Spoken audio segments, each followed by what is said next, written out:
salah saya. Kesalahan terbesar di dunia ini. Salah saya. Membayang-bayangkan hidup ini.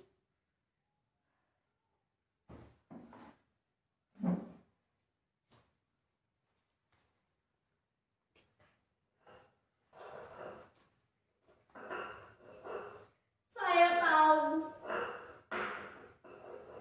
Tapi itu urusan pribadi saya. Memang sering kau ngomong. Bahkan terlalu sering. Hidup ini bukan untuk dibayang-bayangkan. Bukan untuk dimimpikan. Hidup ini untuk dijalani.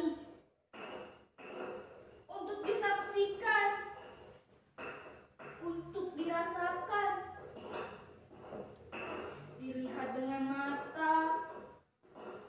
Didengar dengan telinga. Ya, tapi itu urusan saya pribadi. Kau dengar? Congek. Siapapun tidak berhak menghalangi saya melamun ataupun menenangkan diri sesuatu. Ya, enggak kau. Kau pun tak pantas melarang atau menghalangi saya mengenang, membayangkan bekas pacaran-pacaran saya. Juga tak ada hakmu melarang saya melamun hidung si belahnya Benny itu. Itu hak saya.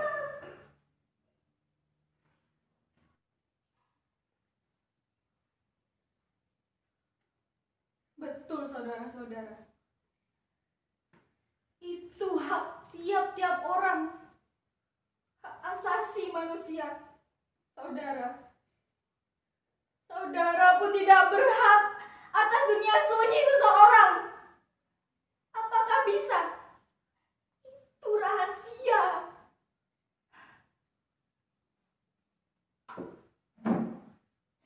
Dan saudara akan menjadi pembohong besar jika saudara mengatakan jika saudara tidak pernah melamun.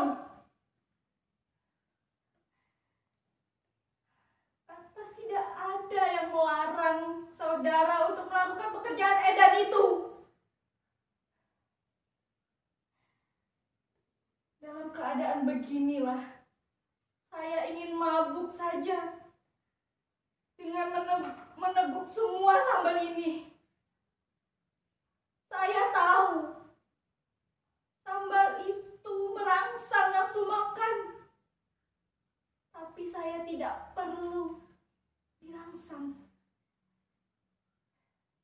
Tapi sambal itu saya sanggup menelan semua nasi. Sebanyak itu. Nasi.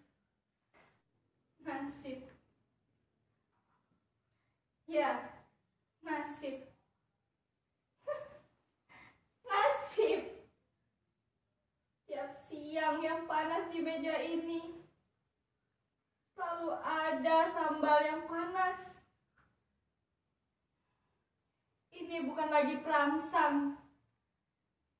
Sungguh-sungguh lauk untuk makan. Tiap hari. Tidak tiap saat. Apakah ini berarti saya menuntaskan alkohol berbotol-botol sepanjang hidup? Ini penipuan mentah-mentahan namanya. Cuma sebulan, sejak lebih dari 2 tahun yang lalu, menjadi istrinya. Pernah makan agak lumayan. Malah tidak penuh sebulan. 23 tahun. Barangkali saudara-saudara menanyakan saya berdusta. Ngada-ngada. Tempe. Dan cuma 5 kerat. Yang 5 kerat lagi saya simpan untuk nanti malam. Sayur bening, daun bayam, masih lumayan. Kalau tanggal 20, daun singkong bukan mustahil. Saya tidak peduli apakah di antara saudara-saudara ada pejabat pemerintah atau polisi. Saya tidak peduli apakah juga di sini ada pemimpin partai. Saya juga tidak peduli apakah di sini kebetulan ada pemimpin agama atau ulama ataupun malaikat. Saya hanya akan berkata bahwa semua ini adalah gila-gilaan. Apakah dunia sekarang tidak waktunya untuk anak-anak orang lain? Sementara dia sendiri tidak punya anak, seorang anak pun. Mengajar dari pagi sampai sore. Dari sore malam terpaksa ia pergunakan untuk kursus supaya bisa beranjak dari nasib jeleknya. Dulu saya membayangkan betapa indahnya hidup saya. Saya bayangkan betapa nikmatnya bangun pagi-pagi, menyediakan sarapan, menunggu dengan berdebar-debar kedatangan suami dari mengajar, makan siang bersama Mas Broto, mandi bersama Mas Broto, tidur siang bersama Mas Broto, jalan-jalan senja hari, makan malam bersama Mas Broto, dan akhirnya tidur dalam pelukan Mas Broto. Geli. Alangkah menggelikannya waktu itu saat Mas Broto menyatakan cintanya pada saya. Saya ingat di pasar malam, di tengah-tengah keramaian, kok sempat-sempatnya dia meneruskan isi hatinya. Katanya, "Jeng, yang pertama cuma itu, ya selalu menelan ludah." Jelas sekali naik nafsu berkali-kali. Kemudian dia mengulangi hal itu. Itu ketika kami sampai dekat tontonan ledak ketelek itu. Itu tontonan kera menari dari Jawa. Ia memang aneh sekali. Kurang bisa menguasai dirinya. Lekas gugup. Sesungguhnya dia bisa mencari tempat yang lebih nyaman.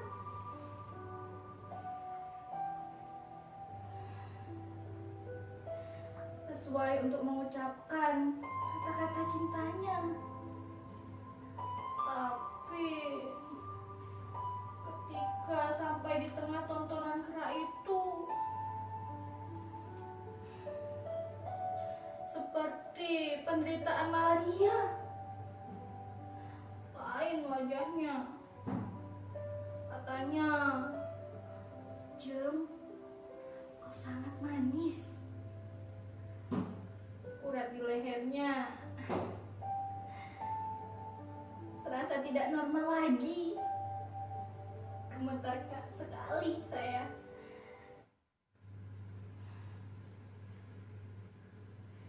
Tapi saya goda dia. Apa iya dia lebih gemetar? Udara dari lubang hidungnya terasa berdesak.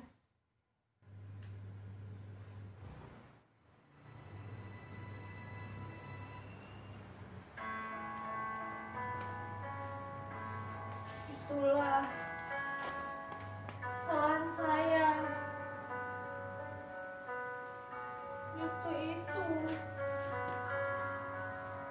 Kalau dulu saya tidak pernah membayangkan begitu indahnya hidup ini. Mungkin saya tidak akan pernah mengomel seperti ini. Ya, mungkin saya akan bisa tenang menunggu kedatangannya siang ini. Di muka sana. Tapi karena dulu saya membayang-bayangkan betapa lezatnya makanan siang bersama Mas Broto, saya jadi selalu kecewa. Setiap kali saya melihat sambal itu.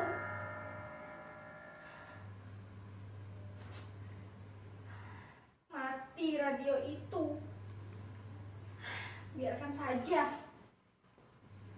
Radio itu bukan milik kami. Itu radio tetangga. Alah, apalagi radio. Kami sempat membeli pakaian yang bagus saja. Sudah alhamdulillah. Sebenarnya lelaki itu bisa saja membeli radio kalau dia mau. Tapi dia itu pengecut yang suka untuk bisa diampuni. Kan dia mengajar di SMP, praktikum. Kalau sore, suatu ketika ada seseorang datang ke rumah, seorang guru.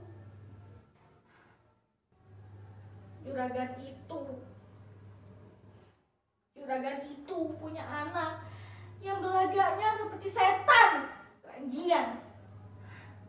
Memang setan anak itu. Di tengah-tengah kelas, anak itu bermain kartu bersama teman-temannya. Nah, juragan itu juga datang kemari karena mengharapkan suami saya bisa menolong anaknya untuk naik kelas tentunya. Sudah umum tentu itu. Tentu saja jarang orang itu membawa amplop. Tapi suami saya adalah seorang pengecut yang bodoh seperti kerbau. Dia menolak untuk mengambil amplop itu. Sementara ia berjanji akan menolong anaknya. Sungguh-sungguh tidak bisa diampuni dia itu. Untung saja kemudian saya mendengar setan itu betul-betul tidak naik kelas.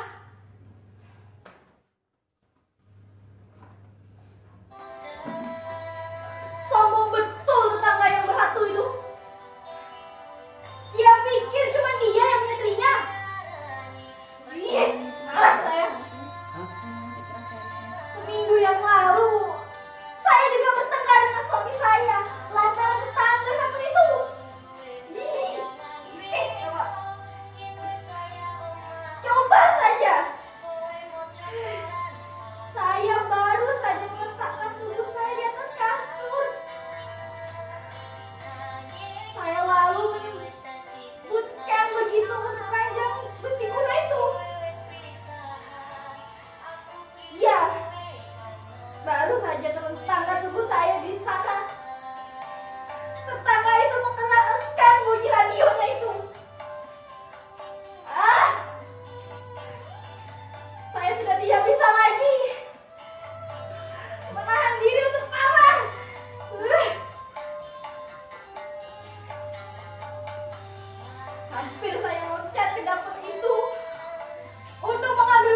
sabar. Sabar-sabar apanya? Kalau terus-terusan begini, kita tidak akan pernah punya tetangga. Apa kita diberi makan tetangga?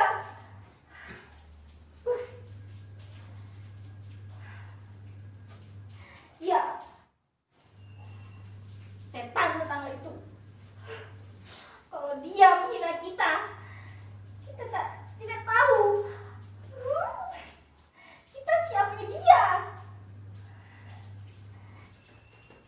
Tidak peduli tetangga, tidak peduli jendela ataupun jenderal. Karena begitu, makanya saya sampai-sampai saya berteriak. Apa kau tidak merasakan bagaimana dia menghina kita dengan radionya itu?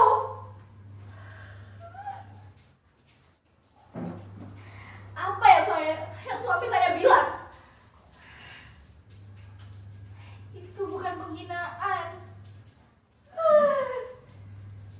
Bukan penghinaan bagaimana?